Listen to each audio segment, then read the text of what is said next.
This is crazy. NHL insider Pierre LeBrun has dropped the latest Rasmus Andersson trade update, and it has fans in a hopeful mood. The Swedish blueliner has been swirling in the trade rumor mill all summer, and that hasn't stopped as we approach the commencement of the regular season. But will Razz still be around? We're going to get into all that and more in this video, but first I want to welcome you to Flames Digest. I'm Mark Griffith. If you're new around here and you love the Flames, make sure you subscribe so you can stay up to date on all the latest news, updates, reports, and rumors revolving around your Calgary Flames. We would love to welcome you to the Flames Digest family. Before we get into the trade update, let's talk about last night's game real quick here, as obviously the preseason is well underway. The Flames were at home to the Seattle Kraken in a preseason friendly, and the Flames took home a 4-1 win against the Kraken. And honestly, it was a pretty enjoyable game. The Flames played well, obviously. The scoreline shows that they dominated this game, but it was honestly really good. So Dustin Wolf played the first couple periods, 12 saves on 13 shots. He actually looked really good. He looked almost in mid-season form.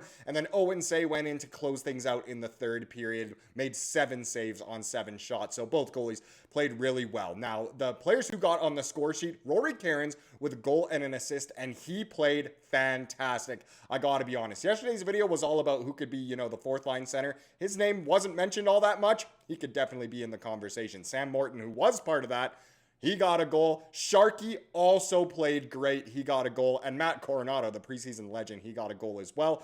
Hunter Brustevich with a couple assists, really showing that he deserves a spot at the NHL level. Definitely at some point this season, but he's vying to get it on day one. Sammy Honzek with an assist. Frost stays hot with an assist. Zary and Huberdeau also getting assists. Guys who didn't get on the score sheet that I thought played really well. Klapka was more of a menace, the menace we need him to be with that size, which was great.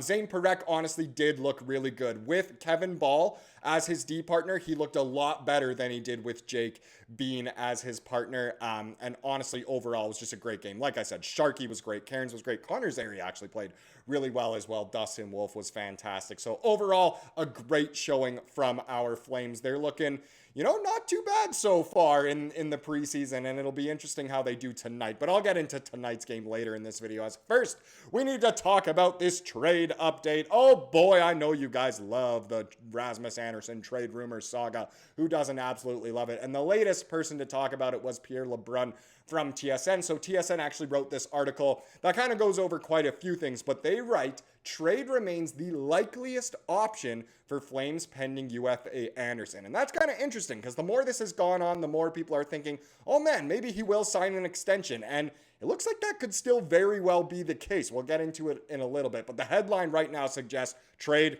is probably going to happen. So, puck drop on the NHL season is just 2 weeks away, and despite an offseason of speculation, defenseman Rasmus Andersson remains a member of the Calgary Flames. I mean, it's hard to believe, isn't it?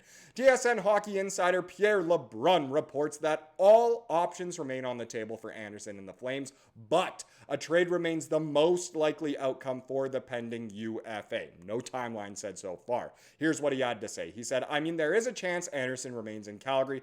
I would say it's probably still not the best of the two scenarios, LeBrun said Tuesday on Insider Trading.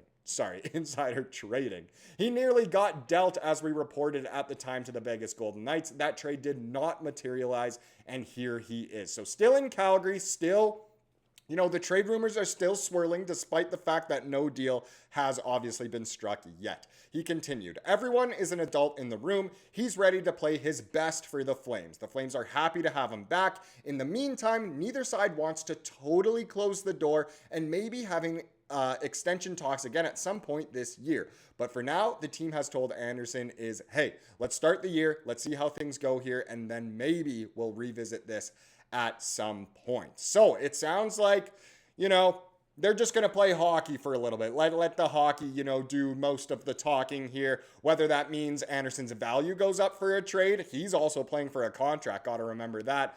Or is it more, you're just going to be in Calgary and we'll just go on and have extension talks at a different point in the season. It's all kind of up in the air still, but I guess the big update is that the trade is still the likeliest option after many people online have been speculating that since no trade happened this summer, it's probably just going to be ending up that Razz ends up a member of the Flames. I'm not the one saying that, of course. I still think he'll probably get traded before the deadline, but you do never know.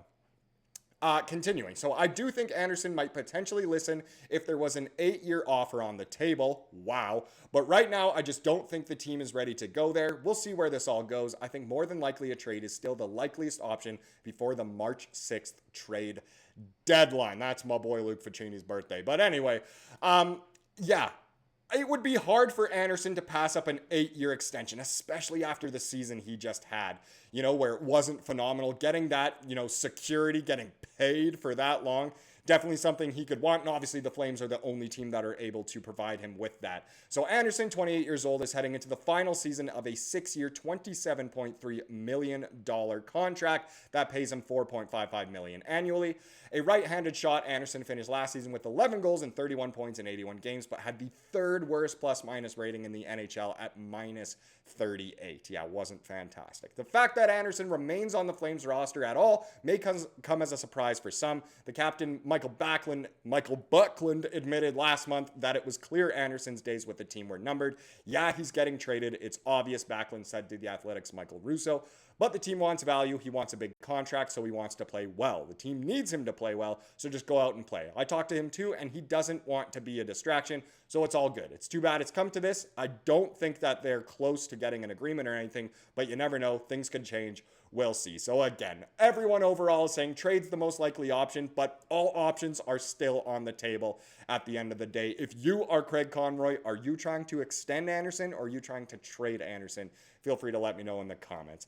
Now let's get into tonight's game that I briefly alluded to earlier in the video, as the preseason does continue, and it continues tonight against the Canucks, and it is in Abbotsford. We all remember Abbotsford. Used to be a big part of, this organization. But either way, the Flames playing the Canucks over in BC. This one, I believe, goes at 7 p.m. Mountain Time. It will once again be streaming on the Flames website, but you do need to be in the Flames region in order to access that. But still, it should be another fun one. We do have the roster. We don't exactly have the lines yet, but Pat Steinberg said the Flames have 11 forwards and 7 D-men for the morning skate prior to tonight in Abbotsford. They didn't run lines. So the forwards were Pospisil, King, Wilkie, Lang, Hunt, Cilia, Farabee, Bashas, Sunyev, Bishop, and Gallant. So none of really, I guess, the big boys in there. Obviously, Coronato, no Kadri. None of the vets, really. A lot of guys maybe playing for spots. A lot of guys maybe just trying to get a little bit more development before they go back to, a lesser level of hockey than the NHL. But some guys obviously in there fighting potentially for a spot on the team. And then in terms of defensemen, there was Hanley and Miro, Bean and Poirier, Morin and Mack, and Grushnikov. So again, a lot of guys in there who are fighting for a roster spot. Maybe not the top 6 of the D-core, but maybe that, extra guy, the 7th guy in there. Prosvetov going in as the starter with Cooley as the backup. So again,